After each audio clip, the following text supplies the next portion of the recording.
solution of equation of the form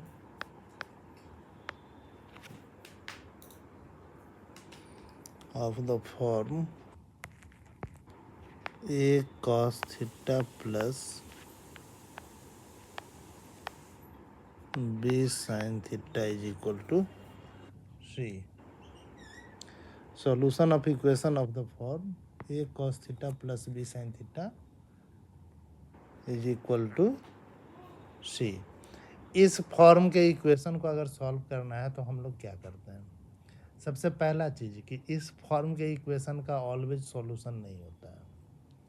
इस form के equation का ऑलवेज सॉल्यूशन नहीं होता है, ये हम लोग दिमाग में रखेंगे। इस फॉर्म को देखेंगे तो डायरेक्ट लिखा जा सकता है कि नो सॉल्यूशन। तो कब नो सॉल्यूशन होगा और कब सॉल्यूशन करना है, तो सबसे पहले हम लोग इस चीज़ को देखेंगे कि कब सॉल्यूशन करना है। तो सॉल्यूशन करने के लिए कुछ स्टेप्स हम लोग यूज करके कुछ रिजल्ट निकालेंगे। वह रिजल्ट अगर यहाँ फुलफिल हो रहा है तब हम लोग इसका सॉल्यूशन शुरू करेंगे। अदरवाइज वह रिजल्ट नहीं आ रहा है तो हम लोग डायरेक्ट लिख देंगे कि इस इक्वेशन का कोई सॉल्यूशन नहीं है। तो सॉल्व करने के लिए सबसे पहले कंडीशन, क्या कंडीशन है उसको हम लोग ड्राइव करेंगे। और क्वेश्चन बनाने में बार बार ड्राइव नहीं करेंगे। प्रॉब्लम बनाने के समय में सिर्फ रिजल्ट मिला लेंगे, रिजल्ट देख लेंगे कि वह रिजल्ट फुलफिल हो रहा है कि नहीं, वह कंडीशन फुलफिल हो रहा है कि नहीं। अगर कंडीशन फुलफिल हो रहा है तो सॉल्व करना शुरू करेंगे, अगर कंडीशन फुलफिल नहीं हो रहा है तो सॉल्व करना शुरू नहीं करेंगे और लिख देंगे कि इस इक्वेशन का कोई सॉल्यूशन नहीं है। कैसे करते हैं, क्या करते हैं, उस चीज़ को हम लोग देखेंगे। दिए हुए है a cos theta plus b sin theta is equal to c। इसको हम लोग सिंगल ट्रिकोनोमेट्रिकल रेशियो के टर्म में चेंज करेंगे। वह चेंज करने के लिए सबसे पहले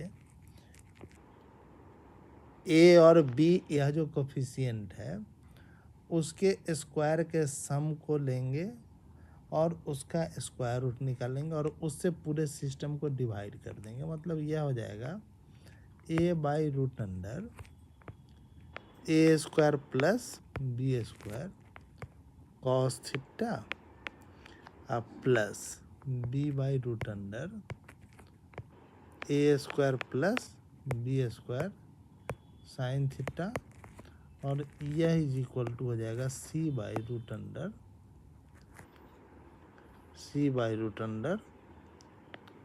ए स्क्वायर प्लस बी स्क्वायर। इतना काम करेंगे। इतना काम करने के बाद इसमें से एक को, इसको अगर यह जो है पहला टर्म उसको अगर कॉस अल्फा मान लेते हैं, इसको अगर कॉस अल्फा मान लेते हैं तो परपेंडिकुलर बेस हाइपोटेनस से यह साइन अल्फा के बराबर आ जाएगा। और अब अगर ऐसा हम लोग करते हैं तो यह cos alpha into cos theta लिखाएगा अब plus sine alpha into sine theta और इतना बराबर सी बटा root under A square plus B square लिखाएगा। यह और सिंप्लीफाई होके कॉस थीटा माइनस अल्फा और यह C by root under A square plus B square लिखाएगा। इसको हम लोग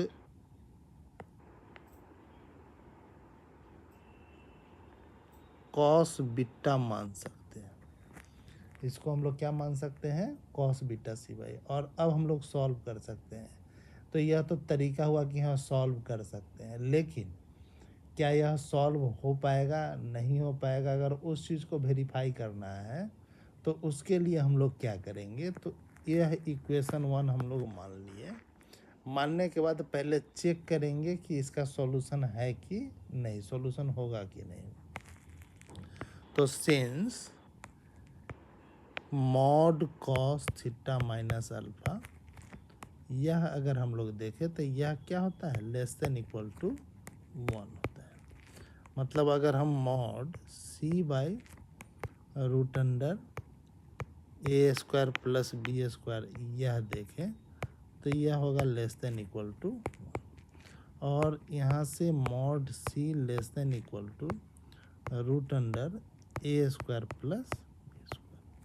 अगर हम लोग यह निकाल पाते हैं, यह अगर हम लोग देख पाते हैं कि जो इक्वेशन है उसमें यह चीज़ है, तभी हम लोग कहेंगे कि इस इक्वेशन का सॉल्यूशन होगा, अदरवाइज सॉल्यूशन नहीं होगा। तो यह रिक्वायर्ड कंडीशन है। This is the required condition for solution of given equation. जो इक्वेशन दिया हुआ है उस इक्वेशन के सॉल्यूशन का यह रिक्वायर्ड कंडीशन है। अगर यह आएगा तो सॉल्व करेंगे, तब फर्स्ट को सॉल्व करेंगे, अदरवाइज हम लोग फर्स्ट को सॉल्व नहीं करेंगे। तो इतना अब करने की आवश्यकता नहीं है। जैसे ही क्वेश्चन देखेंगे तो हम लोग क्या करेंगे, यह क्वेश्चन देखेंगे तो हम लोग पहले चेक कर लेंगे कि mod C root less than equal to root under A square plus B square यह सेटिस्फाई हो रहा है कि नहीं। अगर यह सेटिस्फाई हो रहा है तो हम लोग सॉल्यूशन करेंगे, मतलब फर्स्ट जो इक्वेशन है वो हम लोग डायरेक्ट लिखेंगे, और डायरेक्ट लिख के फिर हम लोग जनरल सॉल्यूशन करेंगे। अगर यह नहीं आ रहा है तो फर्स्ट लिखने की आवश्यकता नहीं है, हम लोग लिख देंगे कि इस इक्वेशन का कोई सॉल्यूशन नहीं है। जनरली जो क्वेश्चन आता है वह इस तरीके से आता है कि अगर सॉल्यूशन है तो कंडीशन को यूज करके कुछ पैरामीटर का वैल्यू कहेगा निकालने के लिए, तो उसको हम लोग निकालते हैं। तो यहाँ फर्स्ट, इसके बाद हम लोग फर्स्ट को यूज करेंगे और सॉल्यूशन निकालेंगे। अगर ऐसा नहीं है तो सॉल्यूशन हम लोग नहीं निकालेंगे, हम लोग लिख देंगे कि इक्वेशन का कोई सॉल्यूशन नहीं है।